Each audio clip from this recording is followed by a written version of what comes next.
Bonjour. Comme beaucoup de personnes, et sans doute vous, j'ai énormément entendu parler du burn-out. Je me suis renseignée, j'ai discuté, j'ai échangé, j'ai été confrontée à des personnes qui pouvaient le vivre. Tout ça, c'était très théorique, quand bien même j'avais certaines personnes en miroir direct en face de moi. Je me disais, OK, peut-être sont-elles un petit peu fragiles. Qu'est-ce qui se passe derrière tout ça? Ça restait véritablement à l'idée de concept en ce qui me concerne.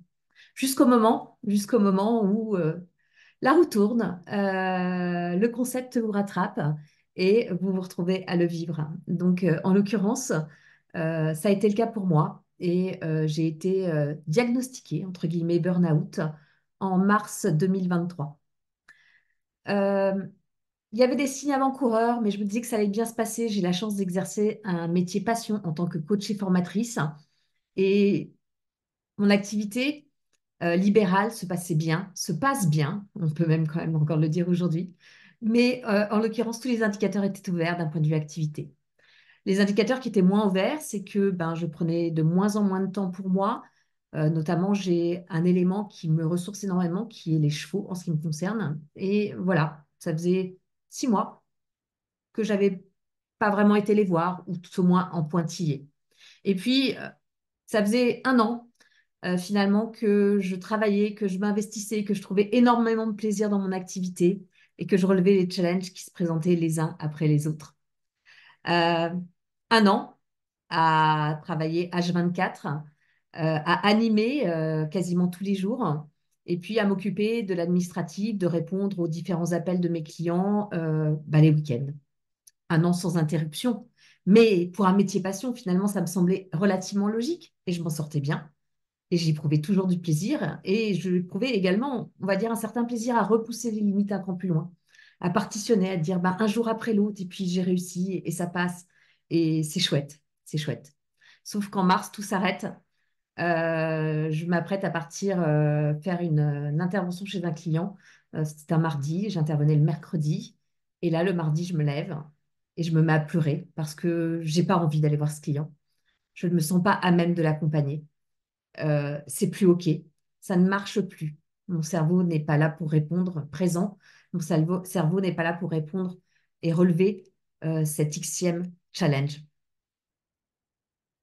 Parce que je me dois d'être présente véritablement à mes clients, parce que je me dois d'être là pour eux euh, dans mon intégralité physique et psychologique, dans mon entièreté.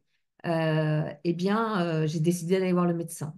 Aller voir ce médecin, ça a été comme arracher un pansement. C'était très compliqué, car je savais bien ce qui allait se passer au fond de moi.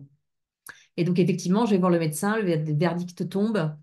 Ben voilà, il va falloir s'arrêter avant que ça aille trop loin, madame. J'entends, je pleure beaucoup. Et je rentre chez moi en ayant accepté ce fameux arrêt que j'avais différé de nombreuses fois lorsqu'on avait évoqué avec moi le fait de ralentir, de prendre du temps pour moi.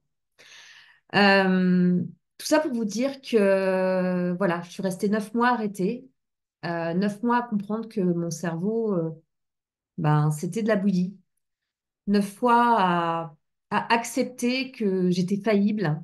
9 mois à accepter que malgré que je sois à mon compte, eh bien, j'avais besoin de temps pour moi, pour me reconstruire, pour envisager mon activité différemment et pour pouvoir avancer. Euh, donc ce burn-out, j'ai envie de dire, a été très compliqué à vivre. Et en même temps, il me permet à l'heure actuelle d'envisager l'exercice de mes missions, de ce métier passion qu'est le coaching et la formation avec beaucoup plus de sérénité. Pourquoi? Parce que j'ai appris à poser des limites, parce que j'ai appris à identifier finalement quand c'était trop ou pas assez. J'ai appris à préserver des temps pour moi, pour ma famille, que j'avais peut-être un petit peu délaissé également sur le bord du chemin. Voilà. Je souhaitais vous partager mon expérience. Je n'ai aucun problème à en discuter plus en détail si vous le souhaitez. Vous n'avez qu'à me l'indiquer. Et de faire de cette expérience malheureuse une expérience apprenante. Le burn-out, non, je vais pas vous dire que c'est chouette à vivre. Surtout quand on est obligé de passer un coup de téléphone en disant à son client, bah en fait, tu m'attends demain à 9 heures, mais pour de vrai, je ne serai pas là. Et on est sur du dernier moment. Et c'est très frustrant pour les professionnels, pour la professionnelle que je suis en tout cas. Ça a été très frustrant. Ça risque pas de se reproduire parce que maintenant, j'ai mes fameux petits drapeaux qui s'élèvent et qui disent, OK, cette formation, cette prestation, c'est OK pour moi et ces grands sourires. Ou hop, là, il va falloir la différer un petit peu. Ou finalement, le sujet me fait pas tant vibrer que ça. Donc, tout ça pour dire que une période compliquée qui amène à une renaissance et qui permet derrière de pouvoir retrouver le goût de la passion, mais dans une sorte de modération qui finalement ne vient pas affaiblir cette passion, mais la renforcer. Pour tous ceux qui ont vécu cette épreuve ou qui sont peut-être en cours, eh bien, je vous souhaite du courage parce que c'est pas facile. Je vous souhaite véritablement de vous regarder de nombril et de vous occuper exclusivement de vous afin de vous reconstruire et surtout de pouvoir repositionner les bases qui vous permettront de retourner dans le cadre professionnel de façon sereine en sachant que vous prendrez soin de vous. Et c'est en prenant soin de vous que vous pourrez prendre soin des vôtres.